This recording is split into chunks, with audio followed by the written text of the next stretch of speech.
En la última entrega, conocimos el surgimiento de algunas manifestaciones artísticas sobre la pasión de Cristo y su evolución hasta poco antes del Renacimiento. También hicimos mención de algunos aspectos de piedad popular que se originaron en la época, los cuales hoy siguen presentes en las celebraciones de la Semana Santa. Estos son el Vía Crucis, las prácticas de flagelación y la aparición de las cofradías, así como los nazarenos.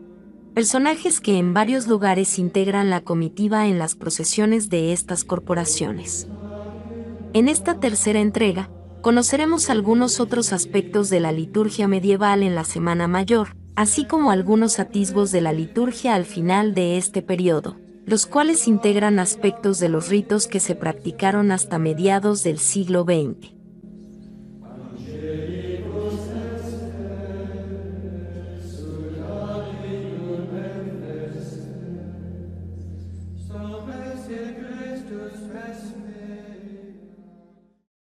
En la primera entrega conocimos un poco acerca de las primeras prácticas de culto en la Semana Santa, así como las discusiones en torno al consenso para llegar a la fecha de su fijación anual.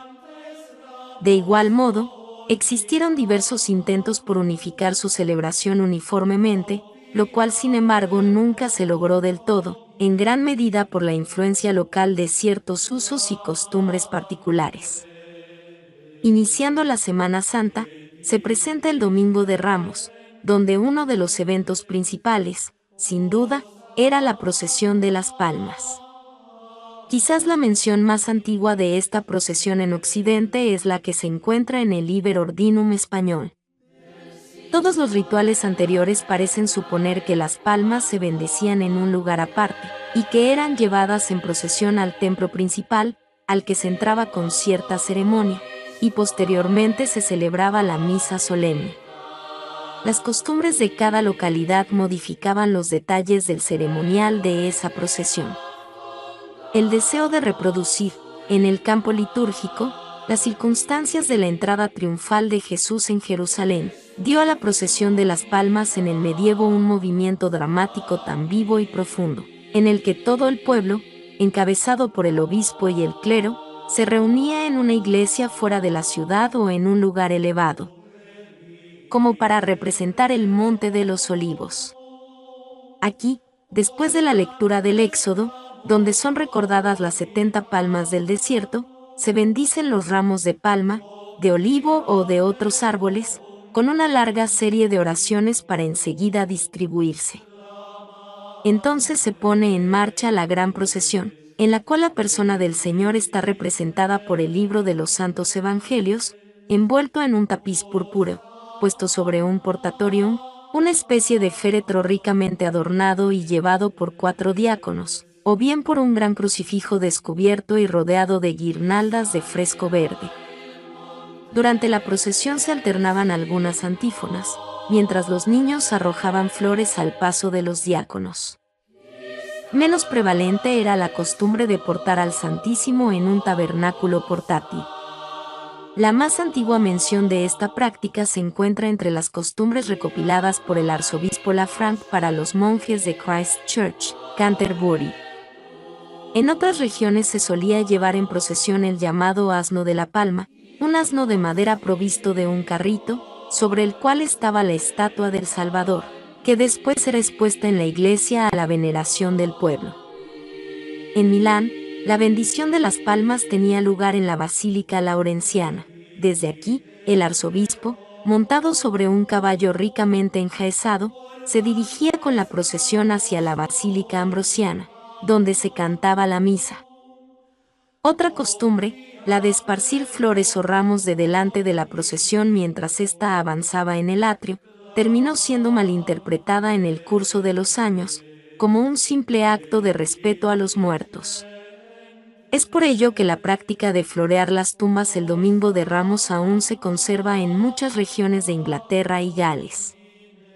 La única otra característica notable del actual Domingo de Ramos es la lectura del Evangelio de la Pasión. Los más antiguos evangeliarios hacen preceder a las palabras de Cristo, en la historia de la Pasión de San Mateo, de alguna señal especial, las más de las veces una T. Más tarde se introdujeron otras dos. C al comenzar de nuevo la narración, S cuando entran en escena los interlocutores. Tales señales y otras muy variadas no son más que indicaciones musicales para servir de guía al cantor, según que la melodía se mueva para el canto de Cristo, para el texto narrativo, o bien para las frases interlocutorias. La melodía actualmente prescrita por la rúbrica ha adoptado los signos dichos, excepto la T, sustituida por la cruz.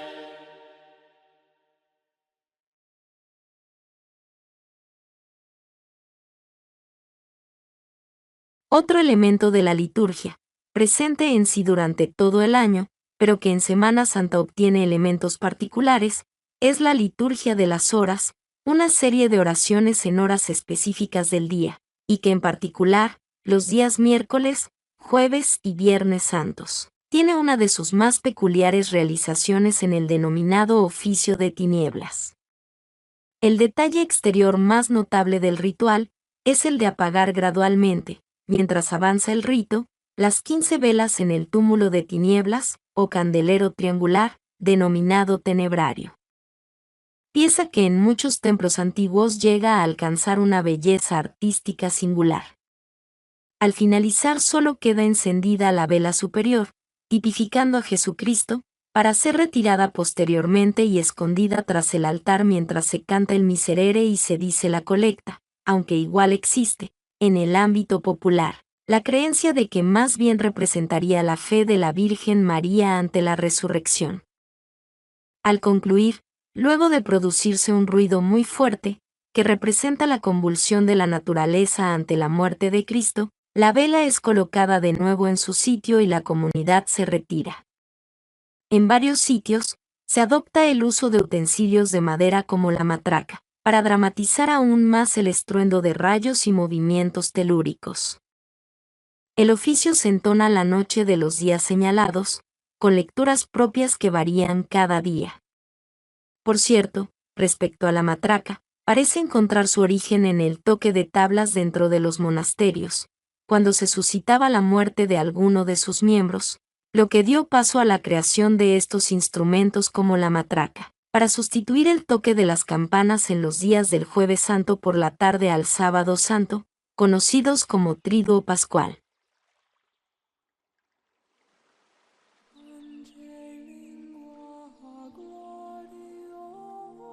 El Jueves Santo comienzan a desarrollarse una serie de actos sucesivos, cargados de relevancia. El sacramentario gelasiano contiene 3 misas para el Jueves Santo. La primera era celebrada para la reconciliación de los penitentes, que servía como misa de los catecúmenos, aquellos adultos que serían bautizados durante el Sábado Santo.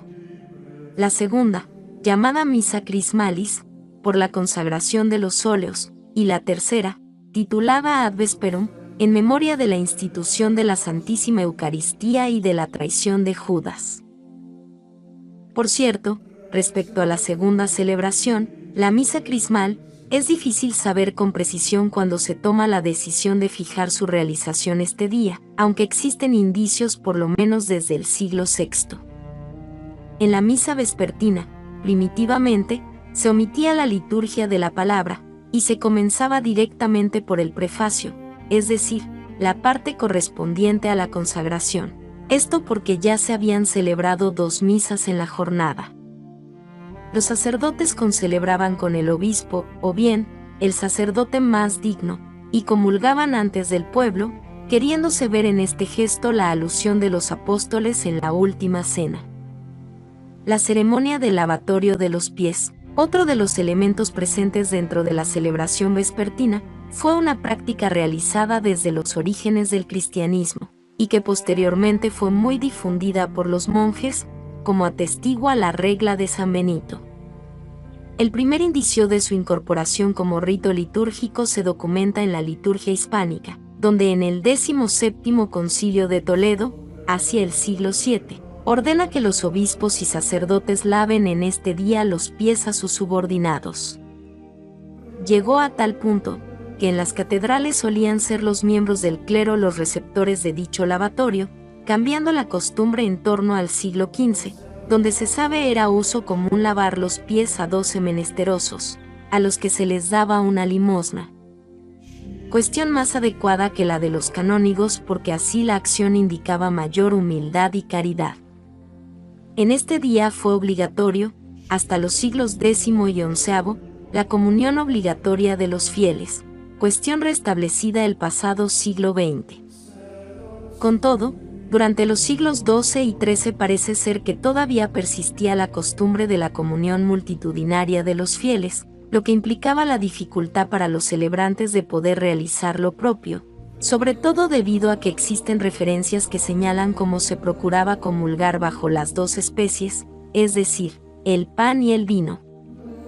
Debido a que el Viernes Santo es un día litúrgico, es decir, no se celebra la misa como tal, y por ende, la consagración, era necesario reservar hostias y vino consagrados para dicha jornada, las cuales se disponían desde la tarde del Jueves Santo, suprimiéndose posteriormente el vino. Además, hasta el siglo XI, esta reserva se trasladaba a la sacristía del templo, lo cual, con el creciente culto al Santísimo Sacramento, comenzaría a cambiar, disponiendo ahora un lugar del templo mismo, donde era trasladada con solemnidad dicha reserva. La justificación respondía en realidad a solemnizar la institución de la Eucaristía en dicha jornada. En algunos sitios existía la costumbre de levantar un sepulcro, simbolizando la sepultura de Cristo. Específicamente, en dicho sepulcro, se colocaba un sagrario, donde era introducida la cruz del altar hasta la Pascua. A veces, el mismo espacio era aprovechado para colocar la reserva ya mencionada, lo que dio pie a nombrar estos altares con el apelativo de monumento, que originalmente refería a la idea de tumba. Con todo, se prohibió colocar elementos fúnebres, estatuas, u objetos que manifestaran la riqueza del templo, aspectos que en realidad no siempre fueron del todo respetados, lo que se vería más tarde en los monumentos de diversos sitios, principalmente en los posteriores periodos del barroco y neoclásico. Además, desde siempre estuvo prohibido colocar alguna hostia expuesta en un manifestador o custodia, porque el objetivo de esta reserva era primordialmente poder distribuir la comunión al siguiente día. Por último, se quitaban manteles y candelabros del altar al concluir la celebración. En algunos sitios se tuvo adicionalmente la práctica de lavar el altar con agua y vino, costumbre que parece ser surge como ofrenda fúnebre a Cristo, representado por el altar mismo. Esta tradición hoy en día se encuentra desaparecida.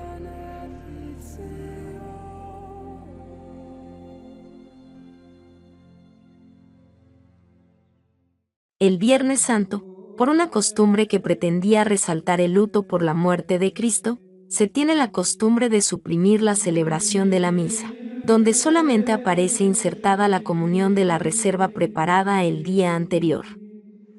Otra razón de la austeridad en el rito propio de este día buscaba asemejarse a las reuniones durante el cristianismo primitivo, que a su vez basaba su liturgia en las reuniones de las sinagogas judías.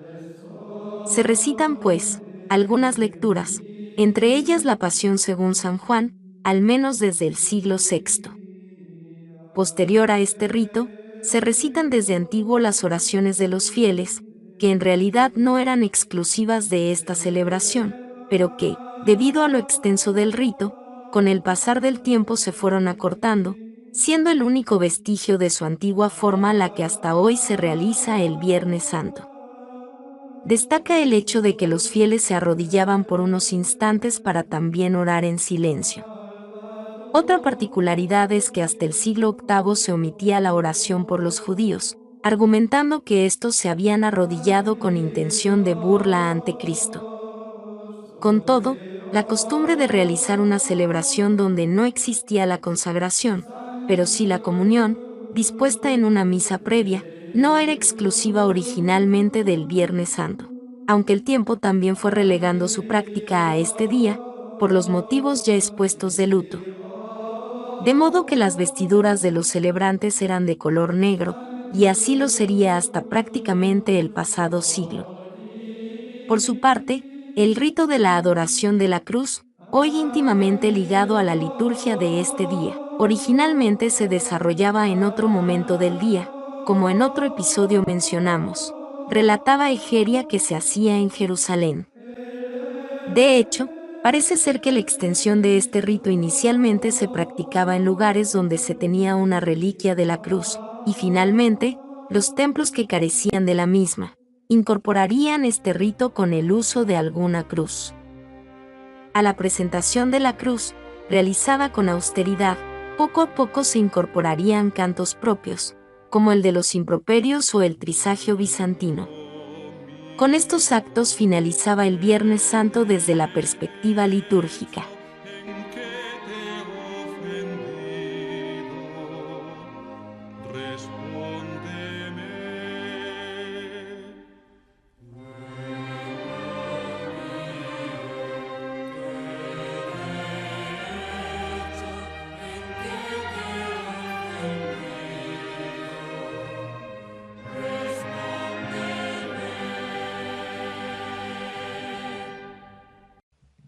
Llegamos así al Sábado Santo, día en el que no se desarrollaba ningún acto litúrgico hasta la hora de la vigilia pascual, de la cual hay referencia al menos desde el siglo II. En ella, a la puesta del sol, los fieles se reunían en los templos, con el objetivo de estar en vela durante toda la noche, de allí el nombre de vigilia. Para favorecer la concurrencia de gente, se anticipó su inicio a una hora más temprana, hasta llegar al punto en el que prácticamente su celebración se realizó en la mañana de este día, y no por la noche, como originalmente había sido, y que además el día comenzara a ser conocido como Sábado de Gloria, aludiendo al hecho de que volvía a entonarse de nuevo en la mañana de este día. En esta celebración se realizan 12 lecturas, al menos desde el siglo IV. Junto con los cantos intercalados con estas lecturas, los comentarios que hacían los celebrantes de estas lecturas, y el ambiente iluminado del templo, tenían la finalidad de ayudar a los fieles a permanecer despiertos durante esta noche. Otra parte, íntimamente ligada a esta celebración, era el bautismo de los catecúmenos, quienes acudían al bautisterio, donde se desarrollaban los actos concernientes a la anterior acción. Debido a que este lugar no estaba originalmente en la parte correspondiente al recinto principal del templo, donde se encontraba la mayoría de los fieles, estos últimos permanecían en las naves, mientras los catecúmenos se trasladaban con los celebrantes principales al bautisterio. Entonces, los fieles, junto a otros celebrantes de menor rango, entonaban las letanías varias veces, hasta la vuelta de los catecúmenos, dando comienzo a la parte propia de la misa, para este momento pasando la medianoche.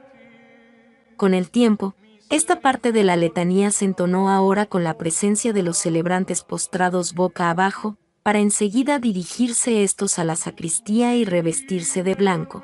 Ello debido a que antiguamente iniciaban la celebración todavía revestidos de morado. No así en la actualidad donde desde el comienzo de la vigilia lo hacen ya revestidos de blanco. Es de este modo como concluimos este extenso capítulo, conscientes de que han quedado fuera muchos otros aspectos, así como explicaciones más profundas del significado de muchos de estos ritos, su origen o el porqué de los mismos. La intención ha sido dar un panorama general de la historia de todo lo anterior, para acercarnos a lo que se desarrollaba hasta hace un siglo, y en una posterior ocasión contrastarlo con los cambios actuales. En el próximo capítulo, seguiremos conociendo aspectos artísticos que influyeron en las celebraciones de Semana Santa, primero respondiendo a una intención pedagógica, y con posterioridad, como respuesta a la Reforma Protestante, a su vez, como mecanismo de difusión en América.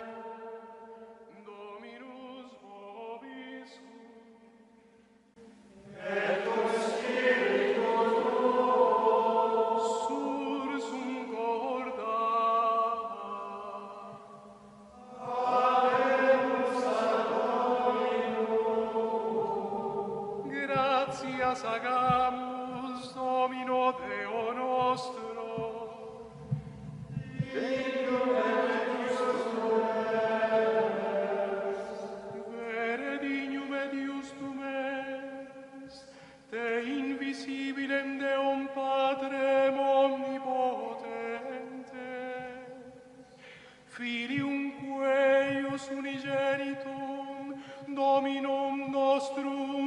Iesum Christum cum Sancto Spiritu, toto mentis accordis et